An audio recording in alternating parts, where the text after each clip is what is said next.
नमस्कार मित्रों, मैं सुनील यादव आपके अपने इस YouTube चैनल पे आप सभी लोगों का हार्दिक स्वागत और अभिनंदन करता हूं। मित्रों, एक कहानी लेके आया हूं आप लोगों के बीच में, बहुत ही भयावह, बहुत ही अगर कहा जाए आज के टाइम में अगर वैसा किसी भी बेटे ने अपने माँ के साथ कर दिया तो समझ लीजिए कि वैसा बेटा भगवान किसी को बना दे। तो आइए चलते हैं उस कहानी की ओर। मित्रों, महाराष्ट्र में एक कोल्हापुर सिटी है और वहीं का एक मोहल्ला पड़ता है मकड़वाला वसाहत। मकड़वाला वसाहत में एक बूढ़ी माँ होती हैं और उनका एक बेटा होता है जिसकी उम्र लगभग 30 साल होती है और वो जो बूढ़ी होती हैं उनकी उम्र 60 साल के लगभग होती है। और जैसे कि जो बूढ़ी माँ होती हैं वह गुब्बारे वगैरह बेचा करती हैं एक ठेले पे। गुब्बारे हो गए, कंघी हो गए, जैसे स्कूल विद्यालय जो भी है उनके बाहर जब छुट्टी होती है तो बच्चे दौड़ते हैं तो उनके खाने पीने की कुछ सामान भी उस ठेले पे वो बेचती हैं। तो जो उनका बेटा होता है उसका नाम होता है सुनील रामा, जिसकी उम्र लगभग मैंने बताया 30 साल। और उसके बीवी और बच्चे भी होते हैं, लेकिन उसकी एक आदत होती है कि वो बहुत शराब का आदी होता है, नशा करता है और उसी नशे को लेके बीवी से भी बार बार झगड़ा होता था, मारपीट करता था। तो इसलिए जो उसके बीवी और बच्चे थे वो छोड़कर उसको चले गए थे। तो घर में सिर्फ माँ और ये बेटा, सिर्फ यही दो लोग रहते थे।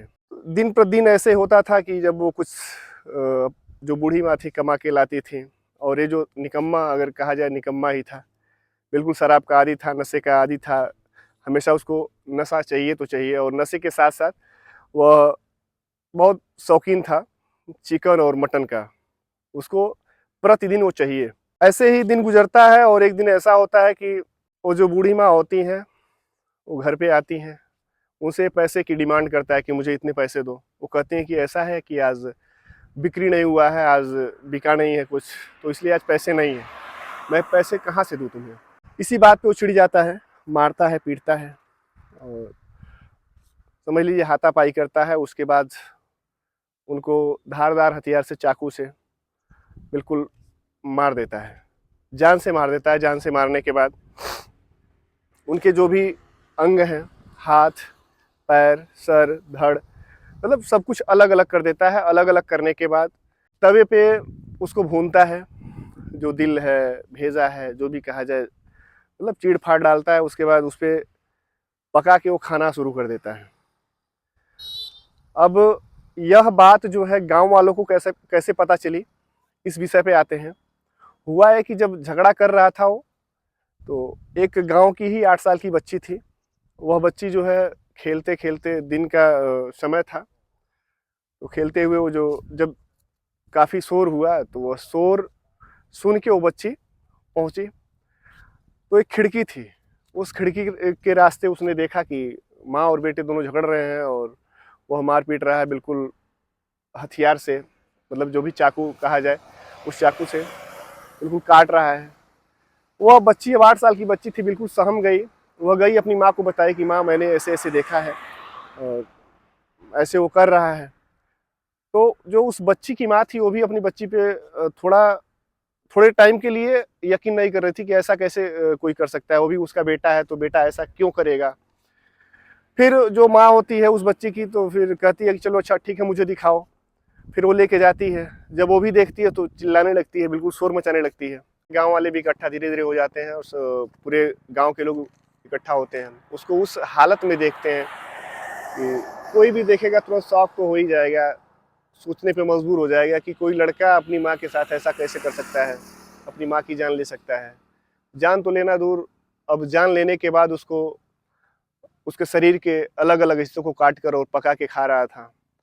तो जब गांव वाले ये देखे तो फिर पुलिस को सूचना दिए, थाने पे पुलिस आई। वहाँ पे कोल्हापुर थाना की जो भी पुलिस थी, पुलिस उसको ले गई, हिरासत में अपने ली और उसको ले जाके थाने में बंद कर दी। थाने में बंद करने के बाद चार्जशीट वगैरह सब लगाए। उसके बाद यह मामला जो है कोर्ट में पहुंचा।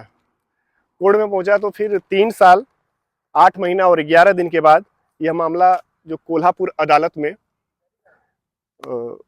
उसकी सजा सुनाई जाती है वहाँ पे। तो वहाँ के जो भी जज होते हैं, दोनों पक्ष के वकील होते हैं, लोगों के सामने ये सज़ा सुनाई जाती है कि उसको जो है मौत की सज़ा, जो फांसी, और फांसी पे तब तक उसको लटकाया जाए कि जब तक उसकी जान ना निकल जाए, बिल्कुल तड़प तड़प क्यों मरे। यह सज़ा सुनाने के बाद जो सुनील रामा था, सुनील रामा तो ये सोच रहा था कि किस तरीके से बचा जाए। इतना बड़ा कांड करने के बाद, अपनी माँ का जान मारने के बाद, उसको तवे पे पका पका के खाने के बाद, जब निचली अदालत सज़ा सुनाती है, मौत की सज़ा, फांसी की सज़ा, तो उसके दिमाग में चल रहा था कि मैं क्या करूं कि जान बचाई जा सके। फिर वह ऊपरी अदालत में जाता है, Bombay high court. Bombay high court में वह अपील दायर करता है, लेकिन वहाँ पे भी उसको जो है वही सज़ा जो निचली अदालत ने सुनाया था, उसी फैसले को बरकरार रखा जाता है। और अदालत कहती है कि जो फैसला सुनाया गया है इसके पक्ष में, यह उसी फैसले के काबिल है और यह सज़ा बरकरार रखी जाए। फिर क्या था, अब जब वहाँ सज़ा उसको मिल गई तो जाहिर सी बात है, अब उसको तो मरना ही मरना है। मैं बता दूं, 1 अक्टूबर 2024 को अभी जल्द ही ये फैसला सुनाया गया और उसको फांसी हो गई। तो मित्रों, मेरे कहने का मतलब ये है कि एक माँ जो 9 महीने कोख में लेके बच्चे को ढोती है, उसके बाद इस दुनिया में कोई आता है, फिर पालन पोषण, भरण पोषण जो भी कहा जाए, हर एक इच्छा पूरी करती है। और वह 60 साल की उम्र में भी जो माँ थी, ठेला चला के, गुब्बारे बेच के उसको पीने के लिए, चिकन मटन खाने के लिए देती थी। एक दिन नहीं दी, ये आपा खो बैठा और अपनी माँ का जान ले बैठा। तो कहने का मतलब ये है कि इतना भी हैवान नहीं बना जाना चाहिए, और वो भी एक ऐसे रिश्ते को तार तार कर दिया। मित्रों, उम्मीद करता हूँ कि ये कहानी जो आप लोगों को पसंद आई होगी।